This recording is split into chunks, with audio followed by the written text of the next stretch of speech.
Bismillah. Saya mohon Anda fokus pada yang terakhir ini, karena ini pahala luar biasa, langsung disebutkan di dalam Al-Quran. Dan ini kalau Anda tidak lakukan, ruginya luar biasa. Rugi luar biasa, demi Allah saya katakan. Anda kalau bisa kerjakan ini, itu jaminannya di Quran, mendapatkan nikmat surga yang tidak biasa. Surga paling indah, bisa melihat Allah tanpa hijab, ada keterangan di Quran, ya. Nanti kita bacakan, bahkan disebutkan redaksi Qurannya, bahkan bisa dikatakan tingkatnya bisa lebih besar dibandingkan dengan surga. Lebih indah, lebih tinggi. Ya. Taib. Tadi ibadahnya di waktu apa namanya? Sahar. Kalau dijamakkan jadi apa? Ashar. Taib. Quran surah ke-51 ayat 18. Ayat 18 itu amalannya. Kalau ingin ayat lengkapnya dengan anugerahnya, Anda bisa mulai dari ayat 15-nya. Jadi di situ langsung disebutkan pahalanya, di surganya di mana, kenikmatannya seperti apa, dari ayat 15 sampai ayat 23. Di antara amalannya yang fokus kita sekarang ayat ke-18-nya. Innal muttaqina fi jannatin wa 'uyun. Ada sementara orang takwa yang nanti tinggalnya di taman surga. Saya mau tanya, tujuan dari puasa itu supaya apa? Takwa. La'allakum tattaqun. Al-Baqarah ayat 183. Tattaqun 19 kali diulang dalam Al-Quran. Sekarang lihat. Nanti kalau Anda bisa takwa, di antara orang takwa ini ada yang tinggalnya di taman surga. Di orang takwa itu ada yang di taman surga, ada yang di surga seluas langit dan bumi. Ali Imran ayat 133 sampai 134 itu yang di surga seluas langit dan bumi. Yang di taman surga itu lebih indah. Perhatikan kalimatnya. Akhidhina ma atahum rabbuhum. Di antara perbedaan taman surga dengan surga yang lain, taman surga ketika Anda membutuhkan apapun itu Allah langsung yang berikan tanpa perantara. Kun fayakun, jangan dibayangkan. Ya, langsung diberikan. Tapi surga lain yang lebih rendah di bawahnya itu yang melayani pangeran surga, namanya wildanun mukhalladun.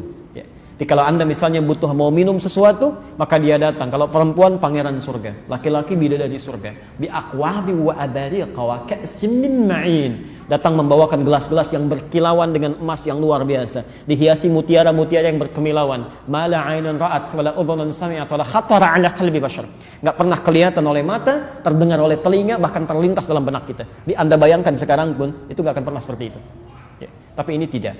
Dia langsung bisa melihat Allah tanpa hijab bahkan. Quran surah 75 Al-Qiyamah ayat 22 sampai ayat 23. Di mushaf standar paling kiri sebelah atas ya. Wujuhu yauma idzin nadhirah.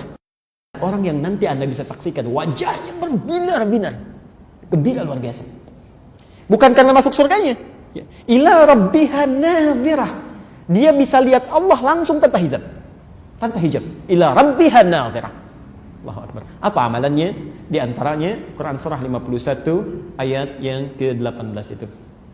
Wabil ashari hum yastaghfirun. Dan di waktu-waktu sahar itu mereka memperbanyak istighfar kepada Allah. Allahumma shalli ala Muhammad, istighfar. Minta ampun, istighfar. Jadi kalau bisa saya sarankan Anda bagi dua waktu sahar. Ya, sebagian buat makan, sebagian buat istighfar. Misal Anda makan 20 menit pertama, silakan nikmati, nyaman. Setelah itu selesai Anda tutup. Siapkan diri Anda untuk mendekat pada Allah. Itu waktu-waktu paling luar biasa. Bahkan di hadis qudsi nanti saya bacakan di akhir hadis qudsinya. Dan orang yang pertama menerima dari Nabi itu 31 orang sahabat senior. Dari Abu Bakar, Umar, Uthman, Ali dan lain sebagainya. Itu Masya Allah. Perhatikan ya. Yanzilu tabaraka wa ta'ala. Allah subhanahu wa ta'ala senantiasa mengamati. Ya. Senantiasa mengamati ila sama'i dunya, ke langit dunia. Di akhir sepertiga malam, akhir menjelang fajar tadi. Kemudian mulai berkata pada hambanya, fayaqulu ya ibadi, hei hambaku, siapa yang memohon rahmat kepadaku aku berikan, yang meminta aku kabulkan. Wa man istaghfara li ghafartu lah. Dan bila ada orang yang memohon ampunan kepadaku, aku ampuni seketika dosa-dosanya. Aku ampuni seketika dosa-dosanya. Saya mau kepada yang pertama dulu, jika Anda bisa maksimalkan di sini amalan Qur'annya, wabil ashari hum yastaghfirun, mereka beristighfar. Maaf, kalau mereka itu satu orang atau dua orang? Banyak orang. Banyak. Artinya Anda bisa amalkan bersama keluarga. Jangan cuma sendiri-sendiri. Coba lihat ya, dampaknya, efeknya kepada kita itu ketika Anda duduk selesai makan dengan keluarga, mulai simpan makanan, teguhkan hati kita. Yuk kumpul bareng-bareng. Mulai ayahnya dulu ya, memberikan gambar. Ma, kalau selama ini papa punya salah termasuk pada kalian anak-anakku, mohon dimaafkan. Barangkali diamanahi oleh Allah sebagai seorang ayah, tapi belum bisa jadi ayah yang baik dalam pandangan Allah. Mohon doakan Papa. Sekiranya diambil lebih dulu, diampuni dosa-dosa Papa. Ada rezeki yang belum sampai pada kalian. Ya Allah, mohon ampuni. Ibunya sambung, Pak, Mama juga mohon maaf.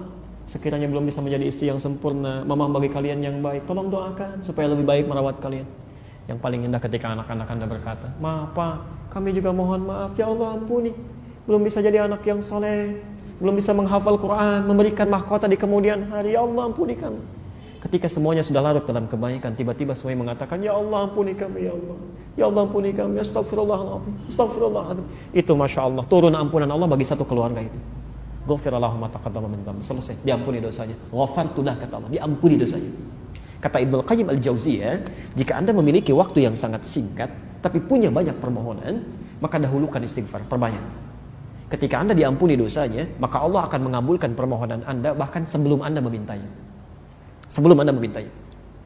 Saya berikan rumus turunan di Quran ya. Ini tidak mudah memahaminya. Quran surah 33, Quran surah 3, ayat 31. Posisi paling kiri di atas agak ke tengah sedikit. Qul in kuntum tuhibbunallaha fattabi'uni yuhibbukumullah wa yaghfir lakum dzunubakum. Lihat kalimatnya. Qul, Allah menyampaikan, katakan Muhammad, in kuntum tuhibbunallaha, jika kalian serius mencintai Allah, fattabi'uni, buktikan cinta itu dengan mengikuti aku, ikuti Nabi. Jadi kalau Anda merasa cinta dengan Allah, ikuti Nabi. Bukan cuma salatnya saja, tapi aktivitas kita. Bangun, coba bagaimana lihat Nabi bangun tidurnya. Makannya seperti apa, jalannya bagaimana. Coba kita ikuti pelan-pelan.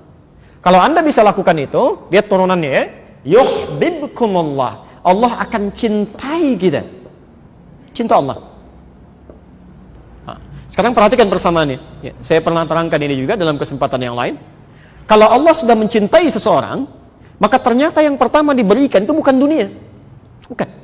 Wa yaghfir lakum dzunubakum, Allah akan ampuni dosanya. Allahu Akbar, ampunan dosa. Jadi kalau Anda dicintai oleh Allah, maka pertama yang dilakukan diampuni dosa itu.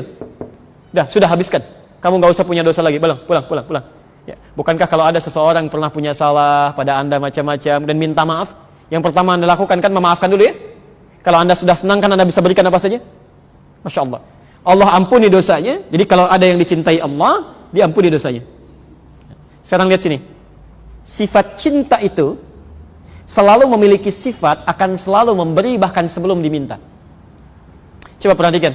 Ketika anak Anda lahir, saking cintanya padahal dia nggak minta. Pakaian dibelikan yang paling bagus, ada mainan yang paling bagus, bahkan nggak pengen Anda belikan juga. Saking cintanya tuh. Bukankah setelah dewasa Anda tunggu sampai minta? Kadang-kadang belum dikasih juga. Jadi ketika semakin tinggi tingkat cinta, dia akan memberikan bahkan sampai tidak pernah dimintakan sebelumnya. Jelas sampai sini? Jadi lihat persamaannya. Cinta Allah menghadirkan ampunan. Maka kata para ulama, orang yang persamaan terbaliknya, orang yang sering memohon ampunan kepada Allah, maka lebih cepat mendapatkan cinta dari Allah Subhanahu wa taala. Kalau dibalik, cinta menghadirkan ampunan. Berarti orang yang semakin lama semakin sering minta ampun, semakin cepat mendapatkan cinta Allah Subhanahu wa taala. Kalau cinta Allah sudah datang karena sering istighfar, maka Anda jarang minta ampun, Allah sudah menyiapkan kebutuhan Anda. Coba mulai. Barangkali kita diberikan kesempatan sampai malam kelima ini, hanya sekadar Anda bisa melakukan itu. Bismillah, kenapa Anda tunda? Maksimalkan. Jangan banyak mainnya. Ibadi, khalaqtuka lil ibadah fala tal'ab. Kata Allah, hambaku, kamu ini saya ciptakan untuk ibadah, jangan banyak main. Jangan banyak main pada yang tidak penting maksudnya, pada yang tidak penting. Tapi godaannya tidak mudah ya. Begitu Anda mau makan supaya suasana ada sedikit banyak, tidak terlalu sepi, Anda lihat TV ternyata racun semua di sini. Coba lihat, perhatikan yang tidak ada di luar Ramadan sampai ada di Ramadan. Orang tidak jelas tampilan macam-macamnya. Itu sesungguhnya ujian bagi kita.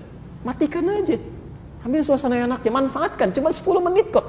Nunggu besok lagi belum tentu hidup. Mau kapan lagi kita ambil? Barangkali mungkin, maaf ya, di antaranya juga ada doa-doa Anda yang belum dikabulkan karena Anda harus melakukan pada saat itu. Barangkali begitu. Cobalah mulai. Kadang memang setannya luar biasa tuh, jam terbangnya tinggi sekali Pak, Bu ya. Begitu ibu mau mulai, kadang diajak main-main juga tuh.